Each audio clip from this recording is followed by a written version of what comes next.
New York میں رہائش پذیر 80 سالہ جان ہینسن جو کہ ریٹائرڈ زندگی گزار رہے ہیں، کراچی کے بارے میں اپنی یادداشتیں بیان کرتے ہوئے کہتے ہیں، میں 60 کی دہائی میں صدر ایوب خان سے لے کر ذوالفقار علی بھٹو تک پاکستان میں بطور امریکی سفارتکار تعینات رہا اور جنرل ضیاء الحق کے ماشاء اللہ کے بعد پاکستان سے لاطینی امریکہ ٹرانسفر ہو گیا۔ جان ہینسن اپنے کراچی میں بیتے ہوئے دنوں کو یاد کرتے ہوئے بتاتے ہیں کہ کراچی 60 کی دہائی میں دنیا کے بہترین شہروں میں شمار ہوتا تھا۔ یہ پرامن ترین شہر تھا۔ دنیا جہاں کے سفارتکار سیاح شہر میں کھلے عام گھومتے پھرتے نظر آتے تھے۔ ہوٹلز، بازار، سڑکیں آباد تھی۔ کراچی کا ساحل دنیا کے 10 شاندار ساحلوں میں سے ایک تھا۔ پی آئی اے دنیا کی 4 بڑی ایئر لائنز میں شمار ہوتی تھی۔ یورپ، امریکہ، مشرق بعید، عرب ممالک، سوویت یونین، جاپان اور بھارت جانے والے تمام جہاز کراچی اترتے تھے اور پھر مسافر کراچی کے بازاروں میں 1-2 گھنٹے گزار کر اپنی منزل کی طرف روانہ ہو جاتے تھے۔ کراچی شہر میں اس وقت ڈبل ڈیکر بسیں چلتی تھیں۔ حکومت نے انڈر گراؤنڈ ٹرین کے لیے شہر بھر میں کھدائی تقریباً مکمل کروا دی تھی اور یوں کراچی میٹرو کی سہولت والا ایشیا کا پہلا شہر بننے جا رہا تھا۔ کراچی کی روشنیاں رات کو دن میں بدل دیتی تھیں۔ ہم تمام سفارتکار کراچی کو روشنیوں کا شہر کہتے تھے۔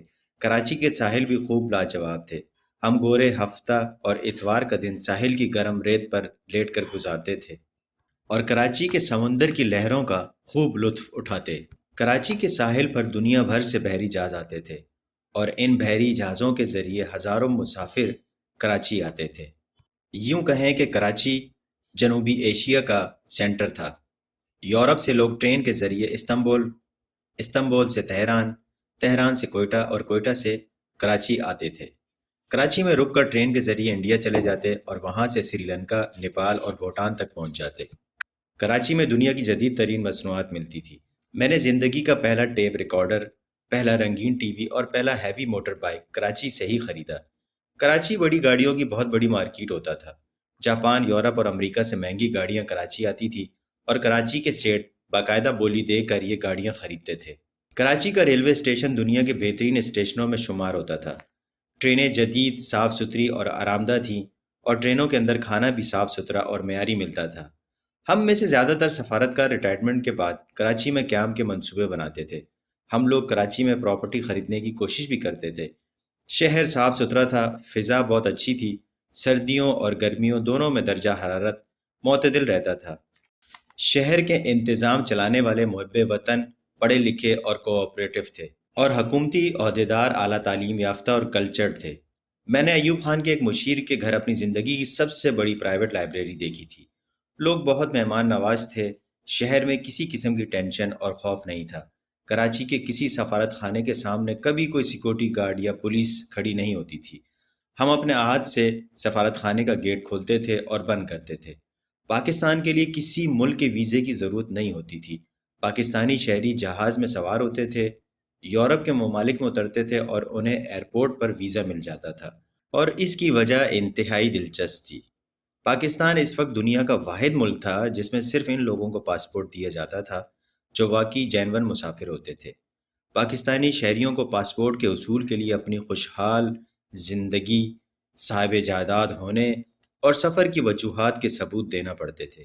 چنانچہ پاکستان کے جس شہری کے پاس پاسپورٹ ہوتا تھا، اس کا مطلب یہ تھا وہ صاحب حیثیت ہے، جینون مسافر ہے، لہذا تمام ممالک اسے آن ارائیول ویزا دیا کرتے تھے۔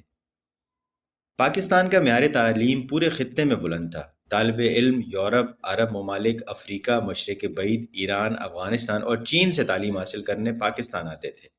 کراچی اور لاہور کے کالجوں اور یونیورسٹیوں میں داخلہ لیا کرتے تھے۔ امریکہ اور یورپ کے پروفیسر روزگار کے لیے پاکستان کا رخ کرتے تھے۔ کراچی شہر میں 1000 کے قریب غیر ملکی ڈاکٹر، طبیب اور پروفیسر تھے۔ پاکستان کا بینکنگ سسٹم جدید اور فول پروف تھا۔ بجلی، ٹیلی فون اور گیس کا انتظام بہت اچھا تھا۔ سیوریج سسٹم شاندار تھا۔ کراچی میں بارش کے آدھے گھنٹے بعد سڑکیں خشک ہو جاتی تھیں۔ روزگار کے مواقع عام تھے، فیکٹریاں لگ رہی تھیں اور مال ایکسپورٹ ہو رہا تھا۔ ٹیلی ویژن نیا نیا آیا تھا، چنانچہ کراچی کی چھتوں پر انٹینوں کی لمبی قطاریں دکھائی دیتی تھیں۔ ورلڈ بینک اور آئی ایم ایف کے عہدیدار اس وقت امریکی ایمبیسی آتے تھے اور ہمیں کہتے تھے تم کسی طرح پاکستانی حکومت کو قرضہ لینے پر مجبور کرو، اور ہم وزیر خزانہ سے بات کرتے تھے تو وہ کہتا تھا ہمیں ضرورت ہی نہیں، ہم پیسے لے کر کیا کریں گے۔ پاکستان اور کراچی کے اس وقت کے حالات دیکھ کر ہم سفارتکار اس وقت ایک دوسرے سے پوچھتے تھے، کراچی 1980 تک پہنچ کر دنیا کا سب سے بڑا شہر ہوگا اور لندن اور نیو یارک کو پیچھے چھوڑ دے گا۔